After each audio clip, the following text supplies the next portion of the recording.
Ser salvo também significa não correr mais o risco da condenação. Portanto, agora nenhuma condenação há para os que estão em Cristo Jesus, que não andam segundo a carne, mas segundo o Espírito. Alô, alô?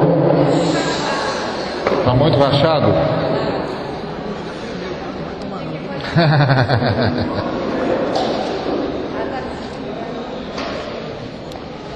Alô, alô? Melhorou? Alô, alô, alô? Não? Tá ruim? Bom, a irmã Zeni estava me falando sobre essa questão do inimigo interferir, ler pensamentos, sugerir, etc., em relação à questão da oração. Fica tranquilo, a oração é uma coisa entre nós e Deus e não importa o que o inimigo queira fazer, ele não pode fazer. E é o Espírito Santo que intercede por nós com gemidos inexprimíveis. E lá ele não pode entrar. E não precisa ter medo, porque eu me lembro que houve uma fase na história da igreja, fase recente da história, que uns irmãos exageraram tanto nessa coisa, que dizendo, olha, o diabo ouve o que você ora e atrapalha e tal, que eu comecei a notar o seguinte, que se os irmãos oravam alguma coisa séria e profunda, eles faziam um pensamento, porque audivelmente era só o superficial. Aí eu dizia, gente, esse povo está com medo do diabo. Então, estava falando com a irmã Zeni, o momento de oração é sagrado, fica tranquilo. Fica tranquilo, o momento de oração é sob o cuidado do Espírito Santo e ela estava conversando comigo porque ela pensa assim, eu também penso, o momento de oração é sagrado, fica tranquilo, pode orar à vontade, que o Senhor protege você, guarda você e o Espírito Santo intercede por você. Tá bom, obrigado.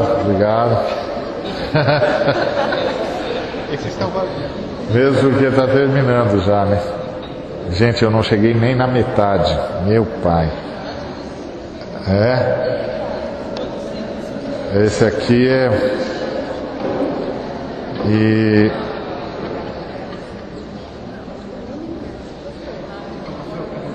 eu aceito. Obrigado, pessoal.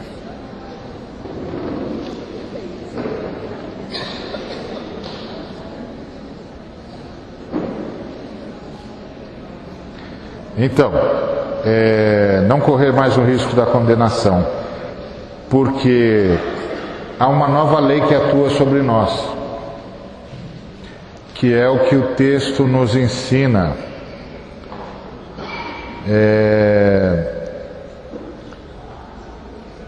Lá em Romanos.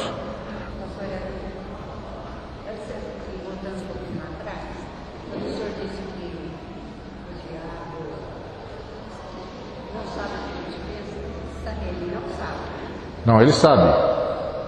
Ele é onisciente? Não, onisciente é saber todas as coisas ao mesmo tempo. Onisciência é saber todas as coisas ao mesmo tempo, mas o sujeito que porventura, o ser espiritual que porventura se aproximar de mim, não há mediação entre mim e ele. Entre nós aqui tem mediação. Para eu falar, para a irmã me entender, eu tenho de movimentar o ar, gerar som e a irmã me ouvir. Que mediação há entre nós e seres espirituais? Eu pensei que ele sabia do que a gente pensa por causa da nossa fala. Oba, obrigado. E também por causa que ele conhece a nossa história. Ele não acompanha. É verdade. Ele sabe mesmo da nossa história, mas não há mediação. A mediação entre nós e os seres espirituais é no pensamento.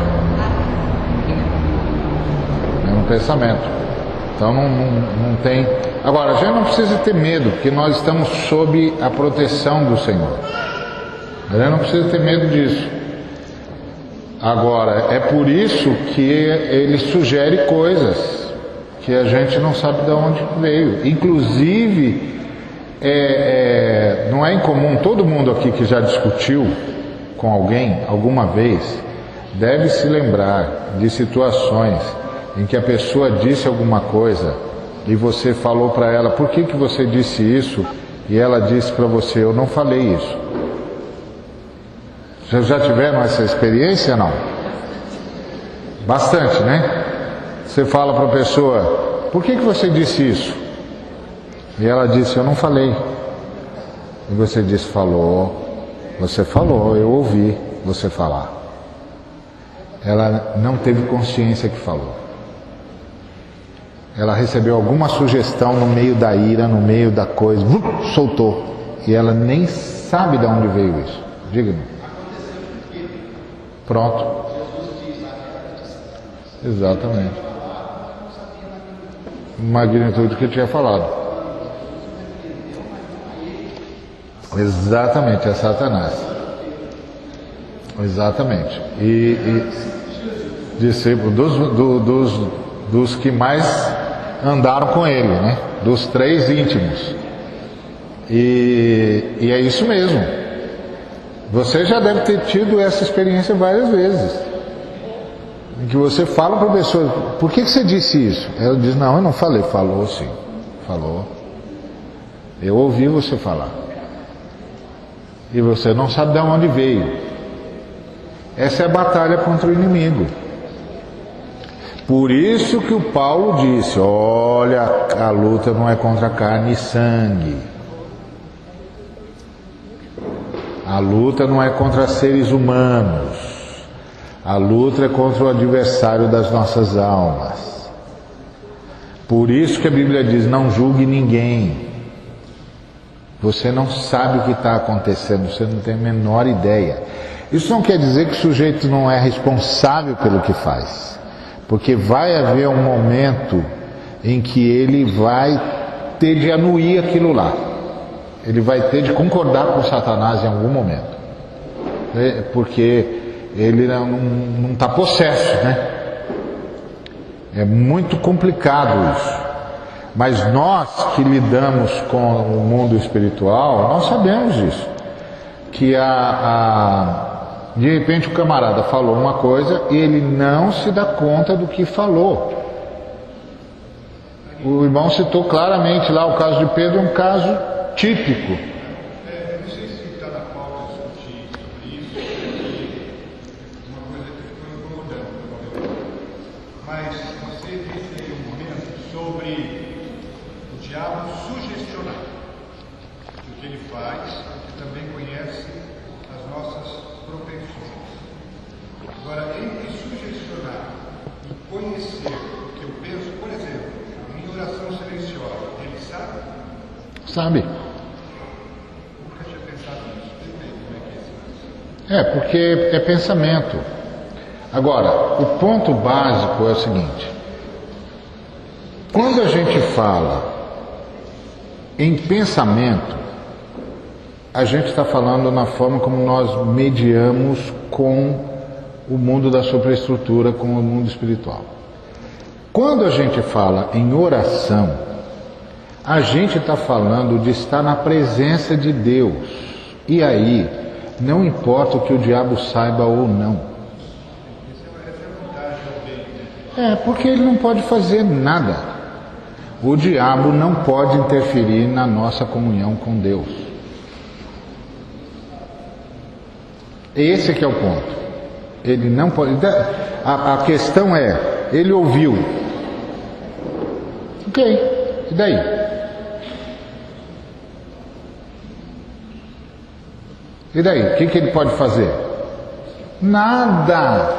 Nada. Pronto. Jesus orava audivelmente o tempo todo.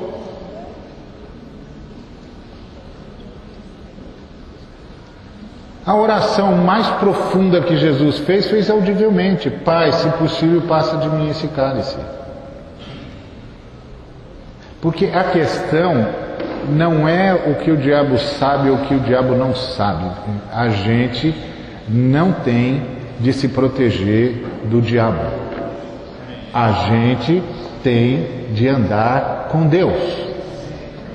Quando a Bíblia diz que é para a gente vigiar, não é para a gente vigiar o diabo. É para a gente vigiar se está andando com Deus.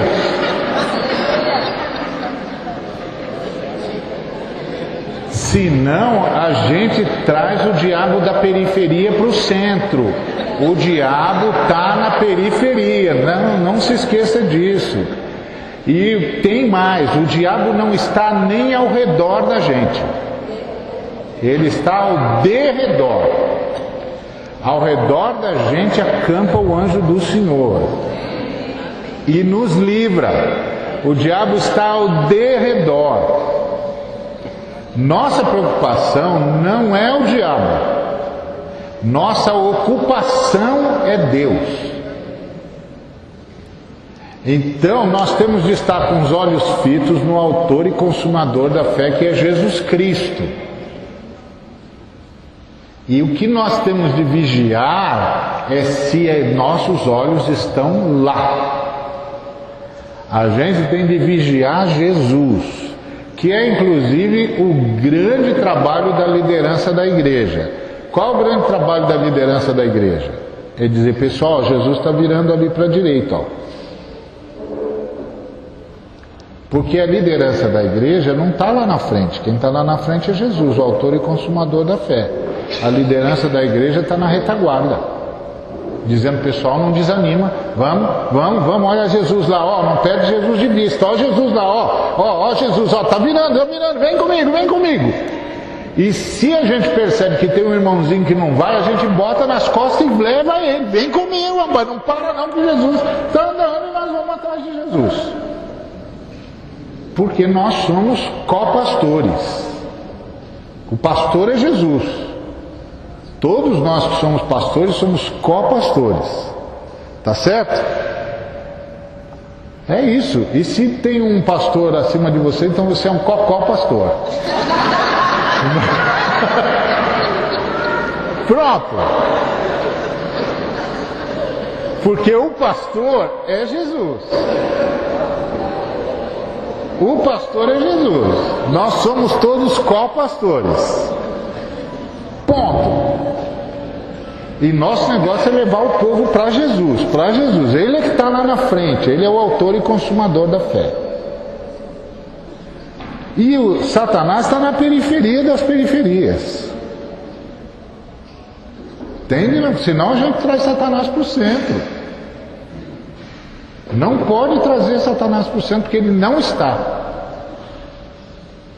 E quando nós estamos em oração com o Senhor, nós estamos em oração com o Senhor. Ponto.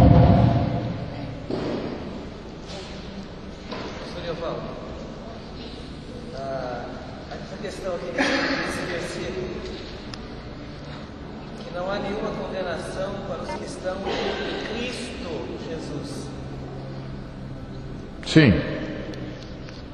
É isso. Sim, mas há uma ideia equivocada de o que é estar em Cristo.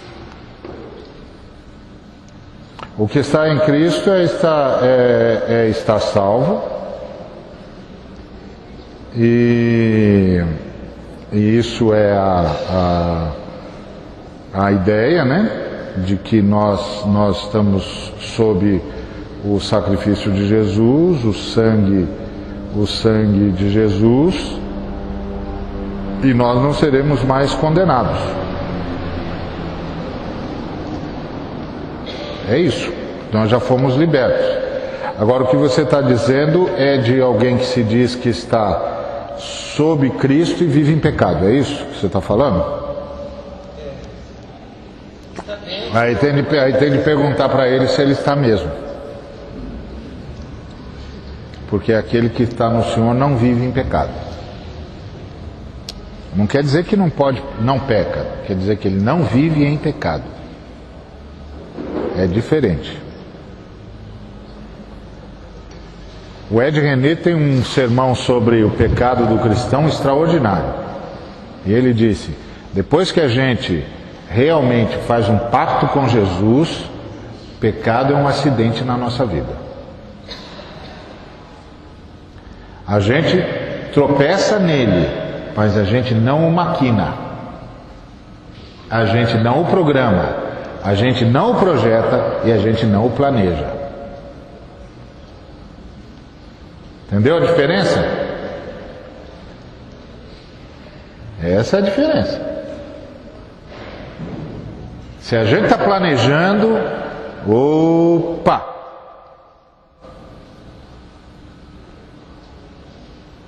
Tem de perguntar o que está vendo, moço. O que está vendo? Hã? Está sob ataque. Tá, pois é, se está sob ataque, cedeu já, né? Então se cedeu ao ataque. Agora, por que nós não estamos mais sob nenhuma condenação? Porque a lei do Espírito da vida em Cristo Jesus nos livrou da lei do pecado e da morte.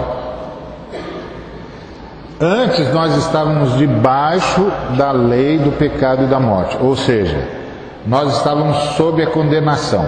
Cristo nos tirou, essa lei não tem mais jurisdição sobre nós. Essa lei não tem mais jurisdição sobre nós.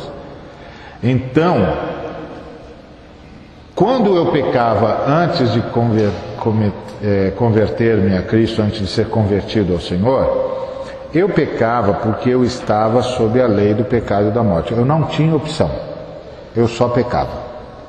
Agora, se eu peco, é porque eu cometi um acidente. Eu tropecei.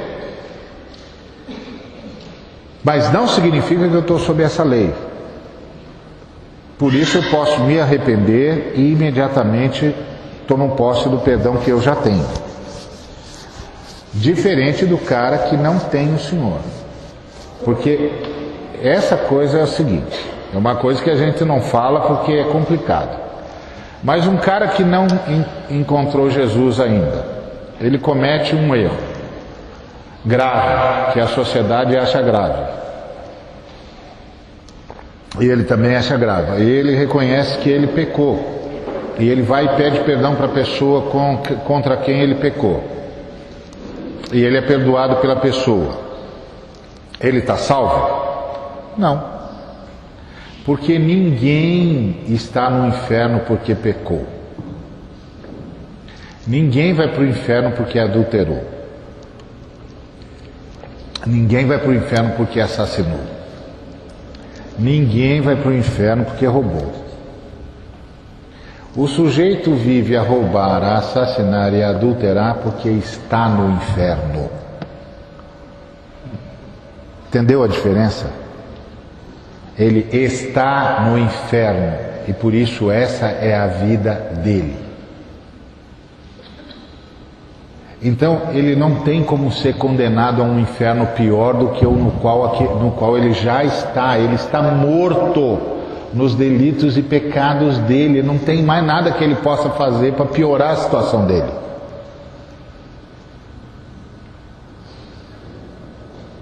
Percebe? Quem é julgado por coisas que faz conscientemente somos nós. Porque se você fez, meu irmão, se eu fiz, foi porque eu quis.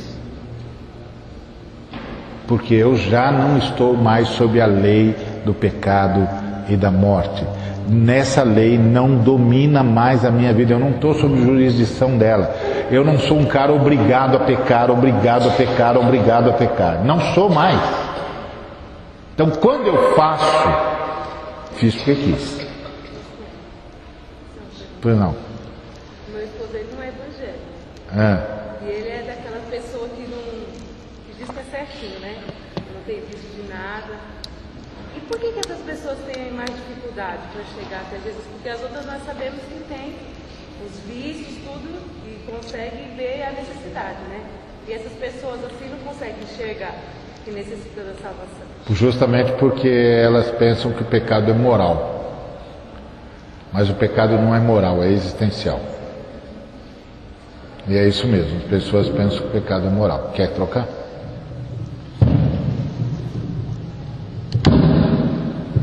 Obrigado. O pecado, alô? O pecado não é moral, é existencial. Então um dia ela vai perceber o seguinte, que viver em pecado não é viver cometendo determinadas coisas pura e simplesmente. É viver sem levar em consideração a vontade de Deus. Alguém perguntou para o filósofo, eu já citei isso outras vezes, qual é o maior problema da humanidade? É saber se Deus existe ou não, respondeu o filósofo. E a pergunta foi, por quê? E o filósofo disse, porque se Deus existe, não se pode viver de qualquer jeito, tem um jeito certo de viver. E isso é que mantém as pessoas no inferno. O fato delas não entenderem que tem um jeito certo de viver, que é não pecando, mas sim adorando a Deus. Que é mais do que não pecar. É muito mais profundo do que não pecar. É adorando a Deus. Então essa é por isso que elas têm essa dificuldade. O cara que já foi pego mesmo por tudo quanto é tipo de pecado, ele já se dá conta, eu estou no inferno. O cara que não é pego nisso, ele não acha que está no inferno. É por isso que para ele é difícil. Mas a gente tem de também aprender a pregar para essas pessoas a partir da graça. Fazê-las ver que essas virtudes que ela tem são fruto da graça comum e que a graça que Deus está agindo sobre a vida delas tem um objetivo muito mais profundo do que é só elas não cometerem certos erros, mas sim elas terem uma profunda comunhão com Deus. É para lá que elas têm de ir. O problema também é que a gente só prega a partir do pecado, mas não sabe pregar a partir da graça, porque a graça de Deus enche o coração dos homens de alegria e de fartura. E aí quando eles já estão com o coração cheio de alegria e fartura, ele diz, mas o que mais que eu preciso? Aí a gente tem de dizer, então sabe por que Deus está enchendo o seu coração de alegria e fartura? Porque Ele quer ser o seu Deus e quer que você seja o filho dele, e Ele está demonstrando para você como é bom quando Ele abençoa. Aí a gente aprende a pregar para as pessoas a partir da graça. Porque a gente só sabe pregar a partir da queda, mas tem de aprender a pregar a partir da graça. Bom, gente, então, engraçado, quando o Senhor me deu esse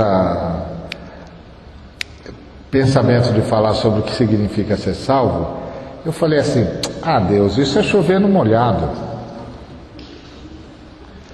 Mas vocês perceberam como nós ficamos longe dessas verdades?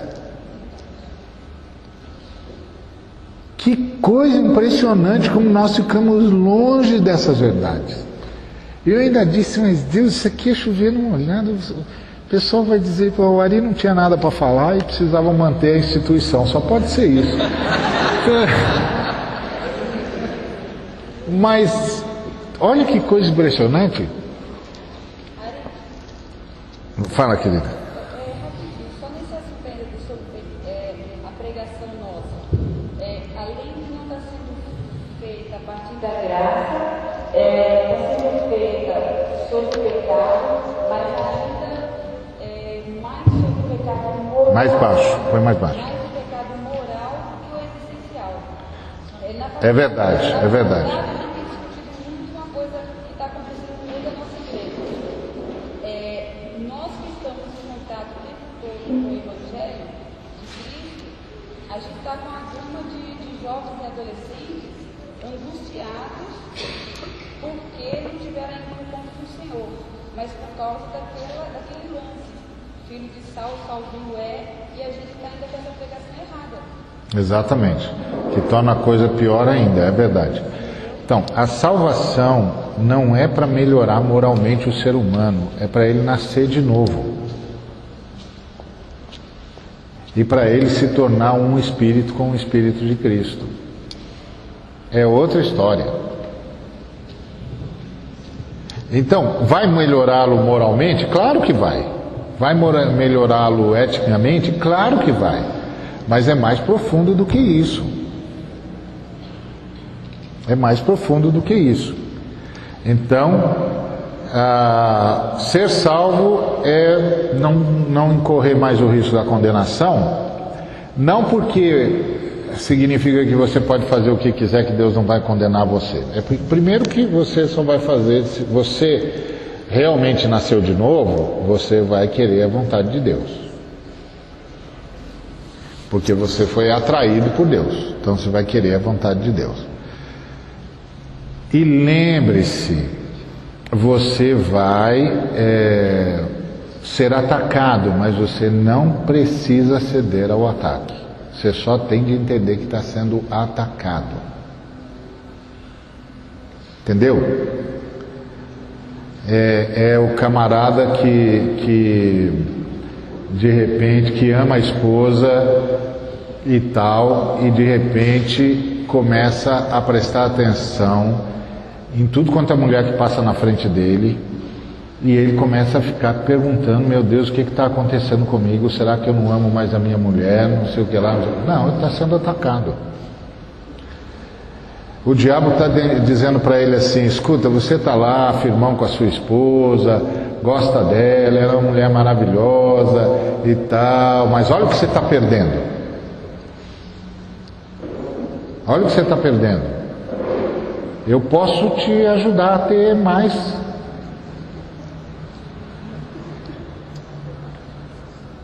Você vai se realizar muito mais como homem. Você vai se sentir muito mais másculo. Você, é claro, não ouve todo esse diálogo, né? Você só sente. E aí você diz: o que está vendo comigo? Será que eu estou carente? Não, você está sendo atacado. Você tem de dizer: não, arreda Satanás. Arreda Satanás, que eu não tenho essa necessidade, eu não quero isso, eu quero o que eu tenho na presença de Deus, eu não quero isso. Agora, o inimigo vai oferecer isso o tempo todo, porque ele vai dizer para você o tempo todo: ó, eu tenho esse pessoal na minha mão, eu posso entregar para você. E você tem de dizer não pelo simples fato de que, primeiro, você não pode desobedecer a Deus. Segundo, que isso tudo é uma grande mentira. Você nem vai ser mais homem, nem vai ser mais másculo, nem vai ser mais coisa nenhuma. Vai ser só mais um idiota. Você não vai ser mais nada. Então isso é uma grande mentira. Segundo, você tem de pensar: meu Deus, eu preciso orar por esse pessoal que o diabo pode dispor desse jeito. Que são escravos. E nós temos de aprender o seguinte: Jesus Cristo derrotou Satanás na cruz para a gente derrotá-lo na história. Entendeu? Jesus Cristo derrotou Satanás na cruz para a gente derrotá-lo na história, para a gente dizer não e colocá-lo no lugar dele. Arreda Satanás, sai daqui. Mas a gente não percebe que está sendo atacado. Primeiro, por causa da nossa vaidade, a gente acha que é bonito mesmo.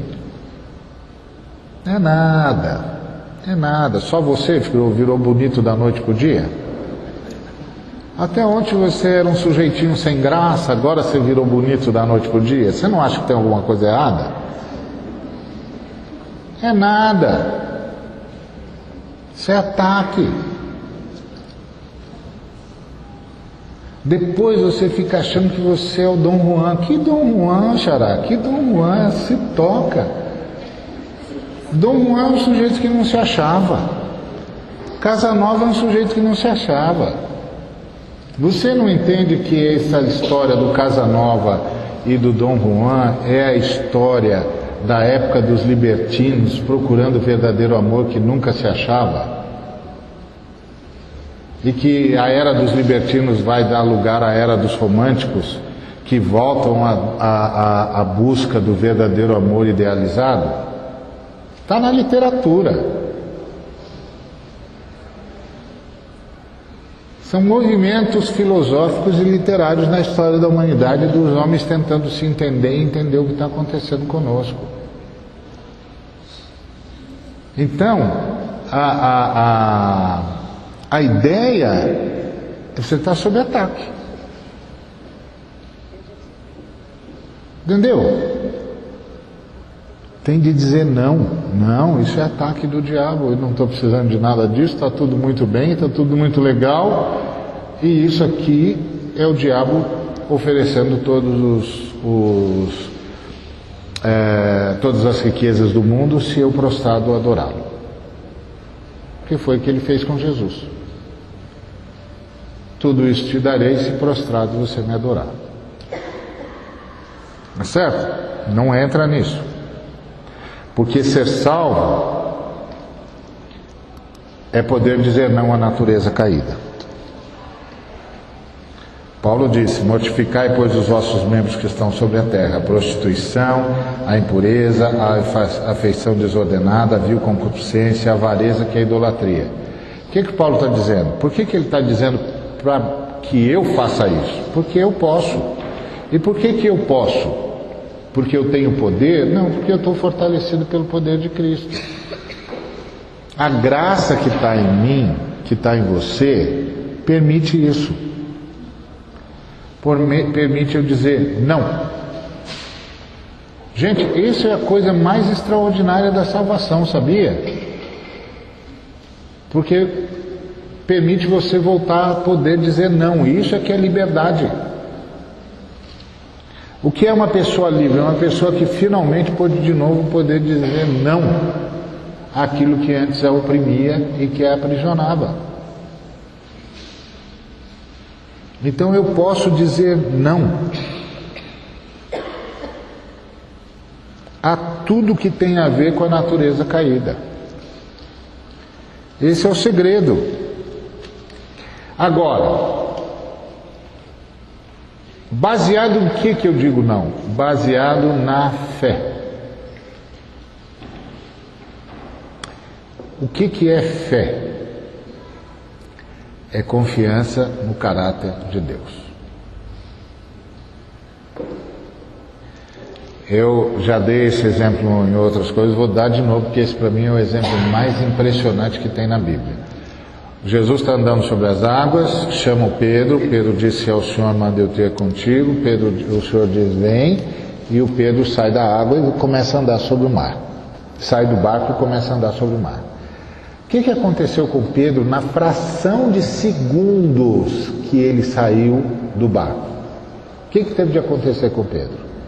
Ele teve de decidir se verdade era tudo o que ele sabia sobre a água ou verdade era o que ele estava vendo Jesus fazer. Porque tudo que ele sabia sobre a água dizia para ele que a água não sustenta ninguém de pé. Ninguém pode sair do barco como quem vai pisar em terra firme, porque é direto para o fundo. Tá certo? Mas Jesus está andando sobre as águas e está dizendo para ele: vem! Aí ele tem de decidir o que é verdade. É o que eu sei sobre a água ou é o que eu estou vendo Jesus fazer? Esse é o ponto. E eu e você todo dia temos de perguntar o que é verdade. É o que eu estou sentindo ou o que eu estou dizendo que não vai acontecer em nome de Jesus e que eu estou clamando ao Senhor e o Senhor vai me ajudar e vai me socorrer? Eu já fiz várias experiências em relação a essa coisa do poder de Jesus. Você diz experiência? É experiência mesmo. Por quê? Porque houve um período na Igreja de Cristo, recente, que o pessoal falava do diabo que era uma coisa de louco. O tempo todo falando dele, o tempo todo falando dele, o tempo todo falando dele. E falando as coisas que ele fez. Porque ele fez isso, porque ele entrou na brecha, porque ele fez isso, porque ele aquilo, blá, blá, blá, blá. E aí eu comecei a notar o seguinte: quando eu ficava perto dessas rodas aí, ficava em silêncio ouvindo, eu ia percebendo a mudança no clima. O clima ia ficando pesado. O ar ia ficando pesado. E eu percebia, os demônios estão aqui e estão fazendo festa. Porque nós todos aqui estamos exaltando o inimigo. E eu percebia o clima pesado. Aí eu comecei a fazer a experiência. Aí que experiência que eu fazia? Eu me aproximava da roda e o pessoal começava. E o clima ficando pesado, eu dizia, que nada, o sangue de Jesus Cristo tem poder, porque o sangue de Jesus foi derramado, e Jesus Cristo domina sobre tudo e sobre todos. E eu fui notando que às vezes, que quanto mais eu ia fazendo isso, mais o clima ia ficando leve e os demônios iam embora. Porque eles não aguentavam a invocação do nome de Jesus. Acredite nisso. Jesus Cristo não é o Senhor porque você acredita nele. Jesus Cristo é o Senhor porque venceu na morte e na ressurreição. Acredite nisso. Quando você disser não, diga não em nome de Jesus. Invoca o nome de Jesus. Clama pelo nome de Jesus. Acredita em Jesus. Acredita em Jesus. O justo vive pela sua fé em Jesus. Agora, nós vivemos numa época psicologizada, psicanalítica, né? Então a gente já sabe tudo. O sujeito é assim porque ele teve trauma Y, ele teve trauma aquilo, ele passou por isso. Quando você passa por isso, você tem aquilo, porque o trauma gera isso, o ofendido vira ofensor, o ferido é babá. Ok. Agora a pergunta é, isso tudo é inexorável? Então nós vivemos num mundo de vítimas e não tem saída a não ser assumir que é vítima e vitimar outros? É isso? Se é isso, esquece esse negócio de pregar o Evangelho. Vai para casa. Curtir o fato de que você foi vitimado e lamentar o fato de que você vai vitimar outras pessoas. Porque você é um escravo desse círculo vicioso.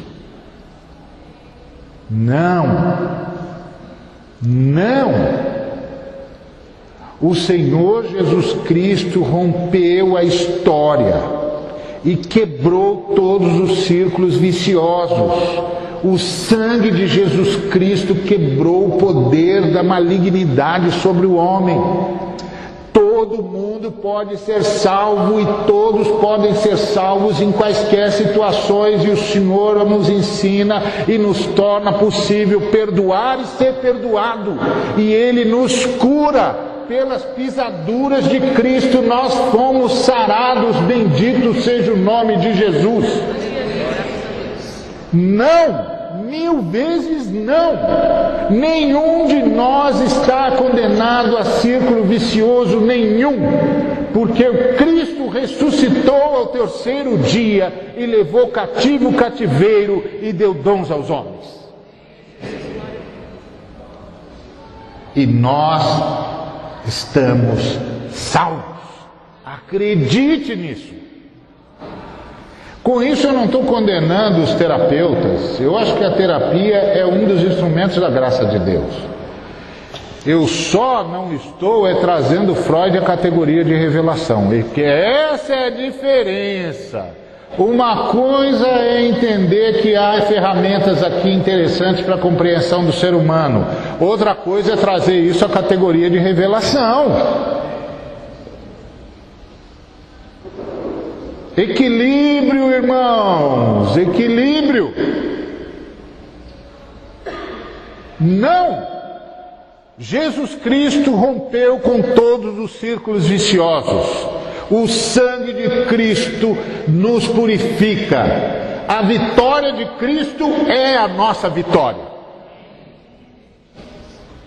Por isso nós podemos dizer não. Nós podemos perdoar e ser perdoados. E nós podemos afirmar acerca de nós as verdades que Deus afirma. Porque nós vivemos sendo incitados a dizer: você não passa de um bandido, você não vale nada, etc, etc. Não é isso que a Bíblia diz. A Bíblia diz que todos pecaram e carecem da glória de Deus. É verdade. Você já recebeu a glória de Deus? Sim ou não? Então você não carece mais, né?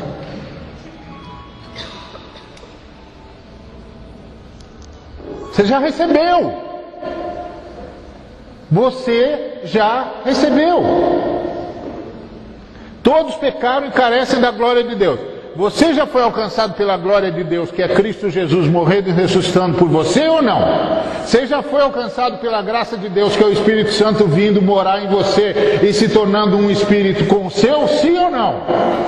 Então você não carece mais, porque você já recebeu. Então, pelo amor de Deus, viva na graça de Deus e na glória de Deus, osso. Mas é o fim da picada esse negócio. Esse negócio não para nunca. E aí as pessoas estão o tempo todo se matando, e eu fico dizendo, mas você está se matando por quê? Porque esqueceu quem era. Eu já passei por isso também. Você pensa que eu nunca tentei me matar no sentido psicológico do termo? Claro. Porque o sofrimento faz isso. Todo mundo cansa de sofrer, sabia? Claro que você sabia, né? Você também cansa, né? Todo mundo cansa de sofrer, e chega uma hora que você, de tanto sofrer, pensa que você é que é culpado por estar sofrendo. Que a culpa é você mesmo. O errado sou eu, só pode ser, não, tudo é comigo, só. Não, não é não. É o sofrimento que a humanidade trouxe para si mesma. Mas agora Cristo ressuscitou. Isso, e você, lembre-se, se você não valesse nada, Cristo não subiria a cruz por você. Ou você acha que Cristo morreu por nada? Deus viu em você uma coisa que você não vê. Então, se eu posso te dar uma sugestão, acredite em Deus, porque Ele vê mais do que você. Só assim, sem querer te ofender, Deus vê mais que você. E Ele viu em você algo que Ele quis buscar de volta para si. Ele viu em você alguém que Ele quis buscar de volta para si. Não só quis, veio e buscou. Então você não é mais do tipo que carece da glória de Deus. Não é porque você... Sabe por que você não carece mais da glória de Deus? Porque você já recebeu. A glória de Deus é Cristo. É a bondade de Deus encarnada. Você já recebeu. Então, viva a glória de Deus que está em você. E deixa a glória de Deus dar significado para a sua vida. Você pode dizer não a si mesmo. Porque o sangue de Cristo lhe dá esse poder. Entendeu? Ser salvo é poder, portanto, dizer sim à natureza divina. Se eu posso dizer não à natureza caída, eu posso dizer sim à natureza divina. Revesti-vos, pois, como eleitos de Deus, santos e amados, de entranhas de misericórdia, benignidade, humildade, mansidão e longanimidade. Aí a gente pensa assim, não, mas não é por obras. Claro que não é por obras. Mas isso aqui você não faz para ser salvo. Isso aqui você faz porque foi salvo.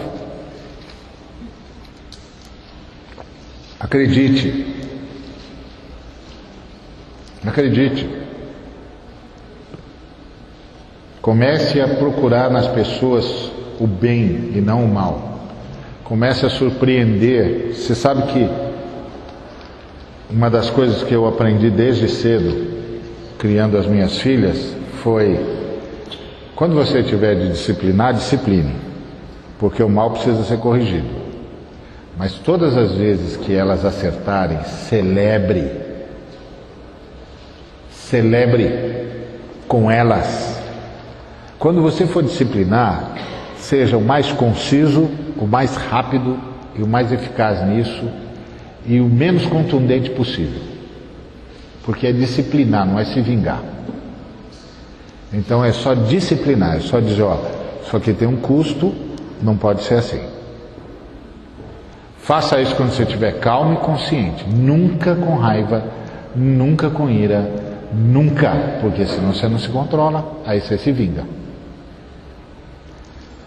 Terminou, vai lá e abraça e beija e ponto.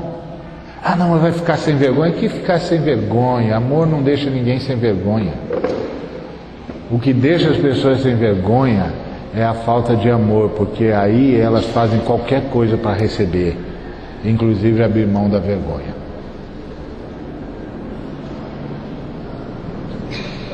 Entendeu? Então terminou, corrigiu? Corrigiu. Então vai lá, abraça e diz, pronto, terminou, tá pronto, não vai acontecer mais, vem cá, vamos passear. E quando acertarem, celebre, mas celebre, faz festa, grita, pula, faz festa, eu fazia festa, mandava aplaudir, vamos sair, vamos comemorar, celebre para elas perceberem que você não presta atenção nelas só quando elas erram, que você presta muito mais atenção nelas quando elas acertam, porque errar faz parte da natureza caída, mas acertar faz parte do milagre da graça de Deus. É outra história. E elas vão querer dizer sim à natureza divina, à misericórdia e à bondade. Porque é isso, você pode dizer isso. Acredite, tenha fé, acredite, Jesus está do seu lado. Ele fez uma aliança com você. Invoca o nome dele, ele é o seu Salvador. Ele é o seu Salvador, acredite nisso. Você foi salvo, salva por ele é o seu Salvador. Invoca o nome dele, acredite nisso. Quando você entender, perceber que eu tenho de ser misericordioso com alguém, simplesmente decida que você vai ser misericordioso, porque o poder para ser misericordioso já está dentro de você. É o Espírito Santo que habita em você. Acredite nisso. Invoque o nome do Senhor. Acredite, acredite. Isso é que é ser salvo, é acreditar no Senhor. Bom, nós tínhamos ainda muito mais coisas para dizer, mas não tem mais tempo. Então eu vou parar por aqui. Ainda tem mais quantos slides? Deixa eu pôr o óculos, senão não vejo mais nada aqui. Ainda tem, são 33 slides, esse aqui é o número 15. Então, não vai dar mesmo. Mas,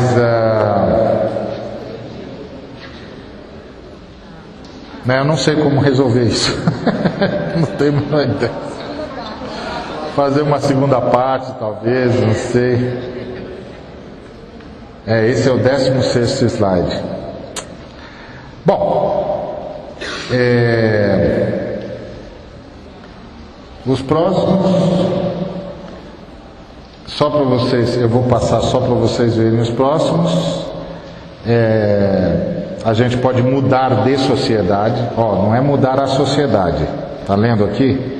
Não está escrito mudar a sociedade. Pode mudar a sociedade também, mas não é disso que eu estou falando. Estou falando de mudar de sociedade. Não mintais uns aos outros, porque já vos despistes do velho homem. O velho homem é a velha sociedade. É assim, quando você lê no Novo Testamento, principalmente em Paulo, velho homem e novo homem, ele não está falando da pessoa, está falando da comunidade, da sociedade. Então, velho homem é aquela sociedade que você, para viver nela, precisava mentir. E novo homem é aquela sociedade onde não há grego nem judeu, nem circuncisão nem incircuncisão, mas Cristo é tudo em todos. É uma outra sociedade. Então você agora pode mudar de sociedade. Você não precisa mais fazer parte da sociedade que vive de mentira. Você pode fazer parte da sociedade que vive da verdade de Cristo. Então, lá na velha sociedade, para você sobreviver, você tem de mentir. Na nova sociedade, você não precisa mais. Pelo menos não deveria. É verdade que, lamentavelmente, muito na igreja tem se tornado velha sociedade de novo. E às vezes dá vontade de perguntar aos irmãos e às instituições de que lado que eles estão. É lamentável, mas é verdade. Mas a Bíblia fala de duas sociedades. A velha sociedade, que a Bíblia chama de velho homem, que é marcada pela discriminação, pela mentira, etc. E a nova sociedade, que a Bíblia chama de novo homem, que é marcada pela verdade, pela igualdade entre todos os homens, entre todos os seres humanos, homens e mulheres, sem diferença de gênero, sem segregação de nenhuma natureza. Onde Cristo é tudo em todos. Então, ser salvo é mudar de sociedade. Ser salvo também é mudar a forma de pensar. Que já ressuscitou com Cristo, busca as coisas lá de cima. Então, acima de tudo, irmão e irmã, vigie o seu pensamento. Se você estiver pensando qualquer coisa que não é do Senhor, cancela. Diz, não vou pensar nisso, em nome de Jesus, isso não pode ocupar meu pensamento. Acredite, Jesus está do seu lado, Ele vai ajudar você. Você já morreu, sua vida está escondida em Cristo. Você não tem mais de pensar com essas categorias. Você sabe, quando eu me converti, a minha casa era um antro de demônios. A minha família estava envolvida com o espiritismo até o fio do cabelo. Na minha casa as panelas voavam, os móveis se moviam sozinhos. Era um inferno. Era um inferno. E os espíritos que apareciam lá em casa eram fortíssimos. Faziam coisas assim assustadoras. Minha mãe, quando estava incorporada, fazia coisas assustadoras. Via coisas assustadoras. E eu me converti. Deus me buscou de um jeito estranho, porque meu pai tinha levado toda a família para dentro da igreja, depois tirou toda a família da igreja e eu saí também. E depois de uns 7 meses que eu estava fora da igreja, todo mundo estava fora, não era só eu, e ele já tinha escorraçado os pastores e tal. Ele era um bom homem, mas era um homem lutando debaixo de toda essa pressão da maldade que todos os seres humanos são obrigados a conviver até que Cristo os restaure. E aí um dia eu estava sentado assistindo TV e eu não gostava de ser atrapalhado quando assistia TV, de jeito nenhum. E meu pai parou e falou para mim se eu não ia entregar um cargo que eu tinha na igreja, porque na igreja que eu me converti, você podia ter um cargo não espiritual mesmo sem ser batizado. Era muito interessante isso, mas você podia, se você não era batizado, que era o meu caso, você só podia ter cargo social, não podia ter cargo espiritual. Eles faziam essa diferença. Hoje eu acho isso uma grande bobagem, mas isso Deus usou para me salvar.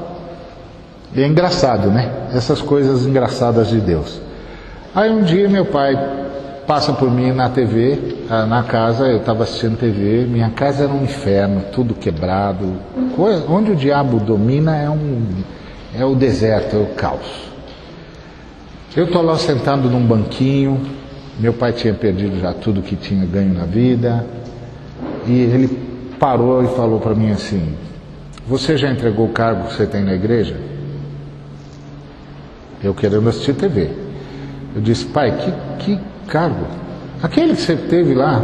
Ah, pai, nós já estamos na igreja, fora da igreja faz 7 meses, o senhor já mandou os pastores embora, eles já sabem que nós não estamos mais nesse negócio. Aí meu pai, porque não sei por que cargas d'água, disse assim: não, você tem de ir lá entregar o cargo. Eu falei: pai, Não vou entregar cargo nenhum, a gente já está fora da igreja. Aí meu pai falou assim, você tem de ir lá e você tem de decidir, ou você entrega o cargo ou você volta para a igreja. Naquele momento eu parei, olhei para ele e disse, eu vou voltar para a igreja. Sentei e fui assistir TV. No domingo seguinte eu fui para a igreja, entreguei a vida para Jesus e nunca mais saí de lá, e meu pai me expulsou de casa por causa disso umas 10 vezes. O inferno, que ele ia me buscar pela orelha dentro do culto, era um negócio horrível. Imagina um marmanjo de 12 anos, eu já era enorme com 12 anos, 12 para 13 anos, meu pai entrava no culto, me pegava pela orelha, na frente de todo mundo, igreja cheia, lotada, ele me pegava pela orelha e vinha me puxando pela orelha e levava até em casa, que dava uns 6 quarteirões. Então, agora isso não era nada perto da opressão que tinha dentro de casa. E os meus pastores eram altamente históricos. Eles não sabiam minimamente me dizer o que estava acontecendo. E eu não conseguia orar. E os demônios me cercavam e ficavam sugerindo as imagens mais abjetas e mais nojentas. E eu não conseguia reagir àquilo, e eu falava com os meus pastores, e eles não sabiam. E eu desesperado. Aí um dia, quando eu estava desesperado, lendo a Bíblia feito um doido, lendo tudo que caía na minha mão feito um doido, eu sonhei com Jesus. E Jesus me disse, filho, você não precisa viver isso, ordena, e eles vão embora. Eu disse, mas Jesus, eu não sei. Ele disse, ordena. Diz para eles em meu nome, para eles irem embora, eles não vão ficar aqui. E eu acordei daquele sonho. Era de manhã, e à noite eu fui atormentado de novo, e eu me lembrei do sonho, e eu disse, eu vou fazer o que eu sonhei. E eu disse, em nome de Jesus, vão embora, vocês não têm mais autoridade para ficar aqui. E o meu quarto foi, vou! E eu virei do canto e dormi. Você pode mudar de forma de pensar espiritualmente, moralmente, eticamente, porque Jesus Cristo venceu.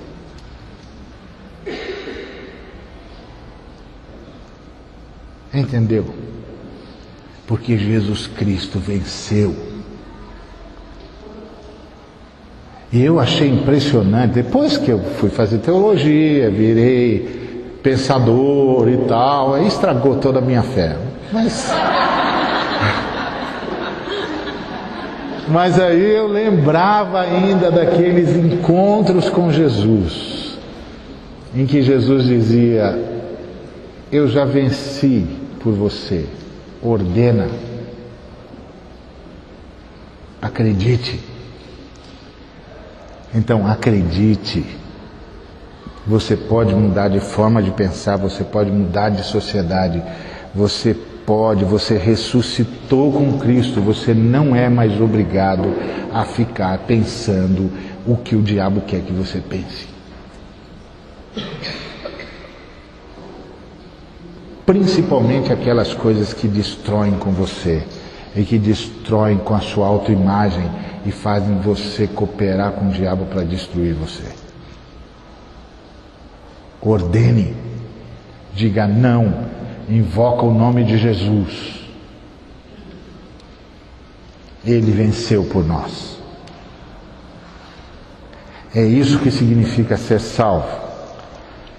E a gente pode mudar a ética da vida, a gente pode escapar do sistema. Não vos conformeis mais com este mundo, com esse sistema, com esse jeito de pensar. Pensa de outro jeito. Aprenda a pensar de outro jeito. Não acha que tudo isso está certo, não está nada certo, está tudo errado.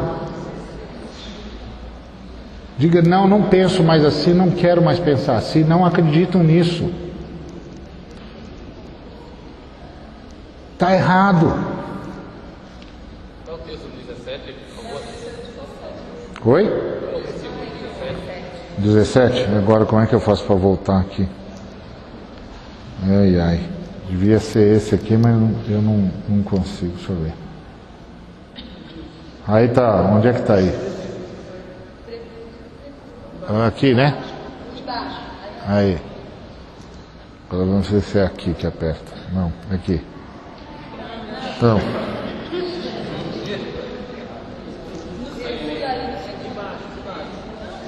É esse?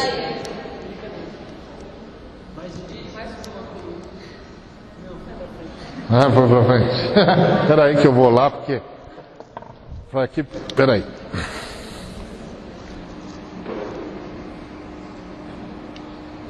É esse?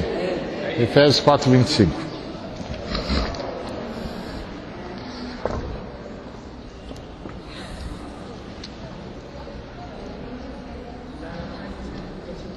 Pronto? Então a gente pode escapar do sistema. É só mudar. É um sistema, é um jeito de pensar. Está errado. Está errado. Por exemplo, o que as pessoas definem como prazer, está errado. Pensa com outras categorias. O que as pessoas chamam de belo, está errado. O que as pessoas chamam de másculo, está errado. Tem de escapar desse sistema. A gente pode, agora porque a gente é salvo, a gente tem o poder de encarar a verdade sobre nós mesmos e deixar o Espírito Santo mudar a gente. Porque isso é uma coisa que eu digo para você: só encare a verdade acerca de si na presença de Jesus. Porque Jesus faz você saber a verdade sobre si e dá para você o remédio. Você diz: Senhor, eu não consigo. Ele diz: é verdade, você não consegue, mas agora eu vou conseguir por você. Sem Jesus, você vai pensar que não tem mais saída para você, que você é um condenado. Você não é um condenado mais. Não há mais condenação sobre você. Você não é mais um condenado. Você não precisa se punir. Como tem crente se punindo? Você não precisa se punir. Tudo que tinha de ser punido em você foi punido na cruz.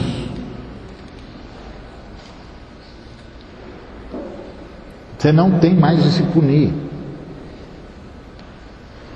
E você pode tudo aquilo que você precisar para ser aquilo que Jesus quer que você seja. E você pode parar qualquer processo na sua vida. Acredite nisso. Jesus é o seu Salvador. Então, quando você descobrir algo sobre você, você sabe que você pode ter um novo padrão ético-moral, que é o padrão de Jesus. A couraça da justiça é o padrão de Jesus.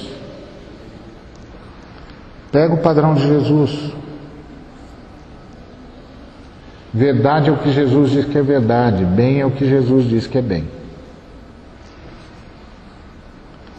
Você pode ser agente da paz. Calçar os pés na preparação do Evangelho da Paz é levar as boas notícias a todos os seres humanos, que eles podem ter paz consigo mesmo e uns com os outros e, acima de tudo, com Deus. Seja um agente da paz. Você pode voltar a se basear no caráter de Deus, porque fé não é crer no poder de Deus. Crer no poder de Deus é lógica. Deus é poderoso, né? É Deus, só pode ser poderoso. Fé é crer no caráter de Deus. Deus é bom, Deus é galardoador daqueles que o buscam, Deus existe. E Deus, os pensamentos de Deus para conosco são bem e paz. Você pode confiar na graça. Tomar o capacete da salvação é confiar na graça. Deus luta por você. Uma vez estava orando por uma moça que sofreu intervenções cirúrgicas que eu não aguentaria sofrer mesmo. Teve de fazer transplantes múltiplos. Transplantou vários órgãos. Nos anos que eu vivi perto da família dela, a morte dela foi anunciada várias vezes. E a gente orava e ninguém entendia, porque ela vinha, aquele desespero. E um dia, num desses dias de muito desespero, nós nos reunimos para orar, e aí a pessoa que estava dirigindo pediu que eu orasse, e eu disse: Senhor, o que eu oro aqui? Eu não sei o que orar. E aí eu orei algo que eu nunca tinha passado pela minha cabeça. E eu comecei a dizer: Deus, eu te dou graças, porque eu não sei, nós não sabemos contra o que o Senhor está lutando, mas nós sabemos que o Senhor está lutando por nós. Acredite nisso. Deus está lutando por nós. Deus está lutando por você. Acredite nisso.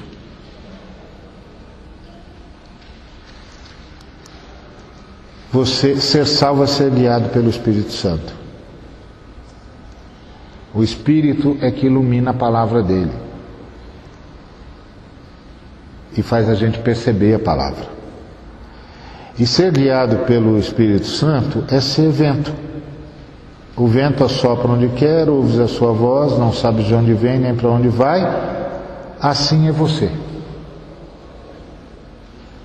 Deixe-se soprar pelo Espírito de Deus. Acredite, o Espírito de Deus está com você, está assistindo você e está soprando você. Acredite nisso. Isso é que significa ser salvo. Significa ser o vento que o Espírito assopra.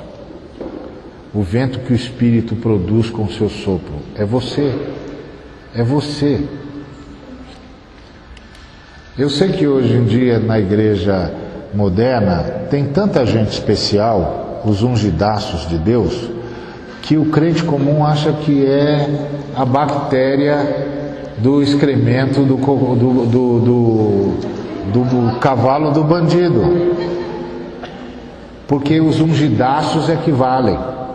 Deixa eu dizer uma coisa para você: não tem ungidaço nenhum.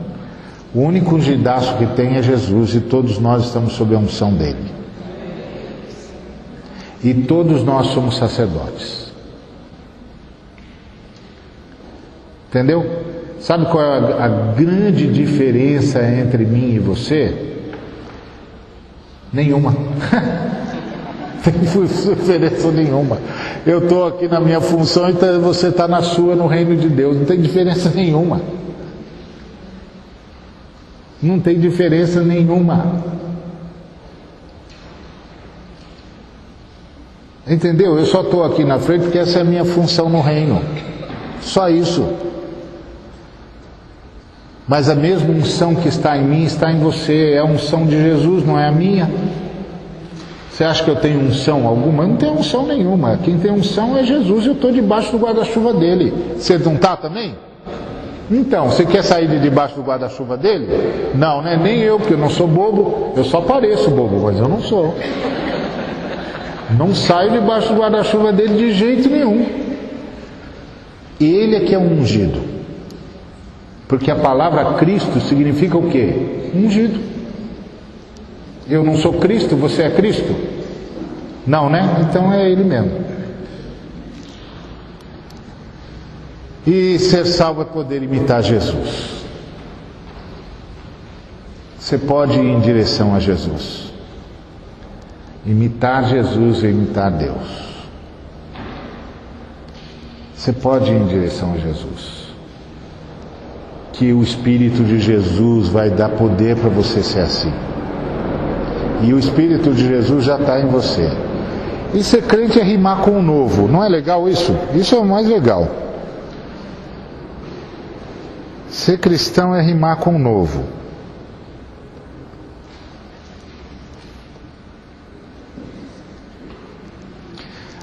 Por quê? Porque a gente é a gente que nasceu de novo, a gente vive em novidade de vida, a gente serve em novidade de espírito, a gente é nova criatura e a gente vai para um novo céu e nova terra. Não é legal? É isso que você salva. Você salva é rimar com o novo. Se alguém perguntar para você qual é o sinônimo de cristão, você pode dizer novo. Sou nova criatura, nasci de novo, sou nova criatura, ando em novidade de vida, sirvo em novidade de espírito e todas as coisas na minha vida se fizeram novo e eu vou morar no novo céu e na nova terra. Ah, e as misericórdias do Senhor se renovam todo dia. Já tá bom, não tá? Então ser salvo é rimar com o novo. Ser salvo é chamar Deus de Pai.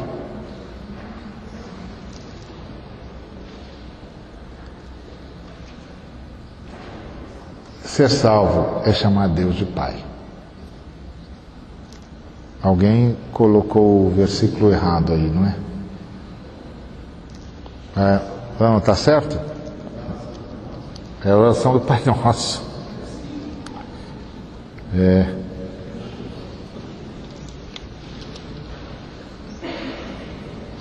Era Mateus 6:9, né? Então tá bom. Mas você já sabe então, né?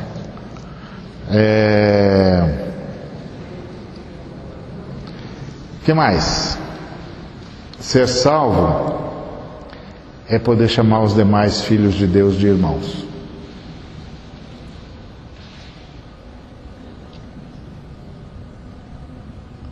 Não é bom olhar para você e dizer, ô irmão, ô irmã? Maravilhoso. Ser salvo é andar em boas obras. Efésios 2:10 e Atos 10:38, como Jesus. Você pode andar em boas obras o tempo todo. Oi? 28, Atos 10:28, é verdade.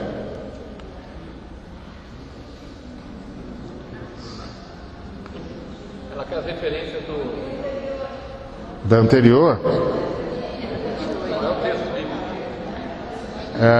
Qual é? No anterior? Andar em boas obras? Não. Chamar os demais de... É o Pai Nosso, é a oração do Pai Nosso. 9:6.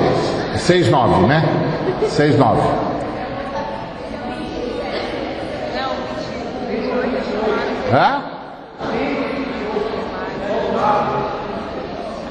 Andar em boas obras?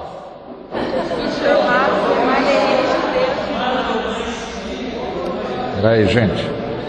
Um só, porque diferentemente de Deus eu não consigo ouvir tanta gente ao mesmo tempo.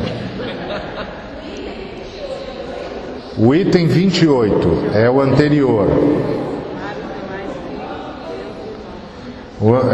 Rimar com o novo.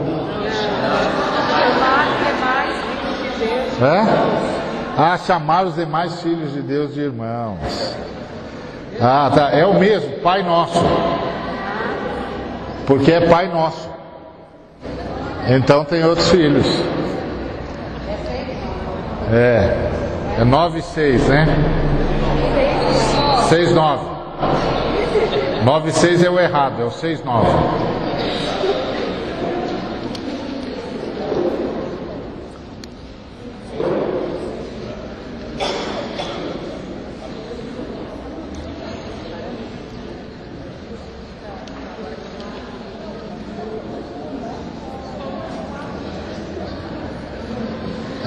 Ser salvo é ser adorador e provocar adoração, que é Mateus 5:16 e João 4:23.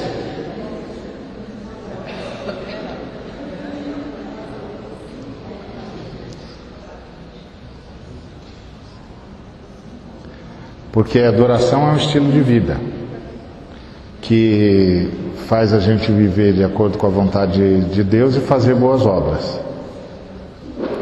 Transformar tudo num culto.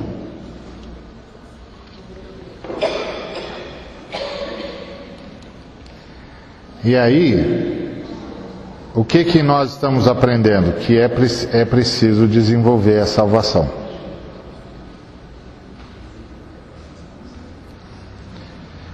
De sorte que, meus amados, assim como sempre obedecestes, não só na minha presença, mas muito mais agora na minha ausência, assim também operai a vossa salvação com temor e tremor. Tudo isso que nós falamos aqui é o que é operar a salvação. É eu e você assumirmos quem somos e não aceitarmos ser menos do que somos. E como é que a gente faz isso? Com oração e súplica. Acreditando no Senhor. Deixa eu contar para você um segredo. Você sai daqui e diz, não, então vai ser assim, e aí você vai tropeçar naquilo que você mais temia. E você vai ser tentado a dizer, tá vendo? Não dá certo. Deixa eu te dizer, isso aqui não é mágica não. Isso é um caminho de fé. Isso não é mágica não, não é palavra mágica, não é abracadabra não. Isso é um caminho de fé. É você dizer, você tropeçou, você pede perdão, mas nunca permita que o seu erro defina você. Nunca permita que o seu sofrimento defina você. Quem define você é Jesus. E Ele diz que você é a pessoa que Ele ama. Que Ele morreu por você e ressuscitou por você. E que você nele é mais do que vencedor e mais do que vencedora. Então não aceite. Os irmãos do neopentecostalismo não ensinam você a não aceitar a pobreza. Já viu isso? Não aceite a pobreza, não aceite o fusquinha, não aceite. Então, o princípio do não aceite está certo, só que tinha de ser aplicado para outra coisa. Não aceite ser menos do que aquilo que Cristo conquistou para você como ser humano. Não é ter menos do que você gostaria de ter como ser humano, em termos de riqueza, mas ser menos do que Deus conquistou para você como ser humano. E Deus conquistou para você a possibilidade de ser igual a Ele. Não aceite menos do que isso. Ore, clame, diga a Ele, Senhor, sonda-me. Conhece o meu coração, perscruta-me, conhece os meus pensamentos, vê se há em mim algum caminho mau e guia-me pelo caminho direito. Não aceite. Não aceite ser menos do que aquilo que Cristo conquistou para você na cruz. E Cristo conquistou para você na cruz o ser gente como gente deve ser. E gente como gente deve ser é gente como Jesus de Nazaré. Ore, peça perdão quantas vezes for necessário e diga, Senhor, eu não vou ficar aqui, me leva para perto de Ti para ser como o Senhor. Eu sei que o Senhor já venceu e eu acredito no Senhor, me guia pelo caminho direito. Não desista nunca. Não desista nunca. Deus vai te dar vitória. E eu não estou dizendo isso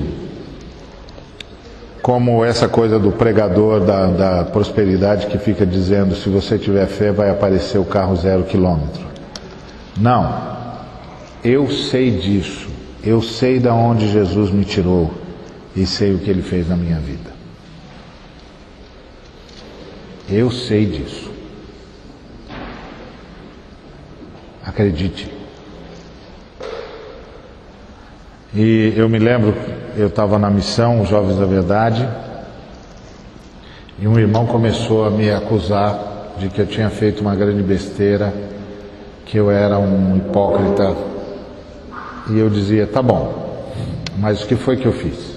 E ele nunca falava. E ele dizia, se você for salvo, todo mundo vai ser. Eu falei, bom, isso é verdade. Isso aí, isso é verdade. Mas o que foi que eu fiz? Do que você está me acusando? Ele dizia, você sabe. Você é um sem vergonha. Eu dizia, tá, mas o que é que eu fiz que você está me acusando? Você sabe, você é um safado, um sem vergonha. Se você for salvo, todo mundo vai ser salvo. E aquilo foi me oprimindo. Porque ele nunca dizia, mas me achincalhava na frente de todo mundo. Aí um dia eu orei a Deus desesperado, falei, Deus, eu não aguento mais.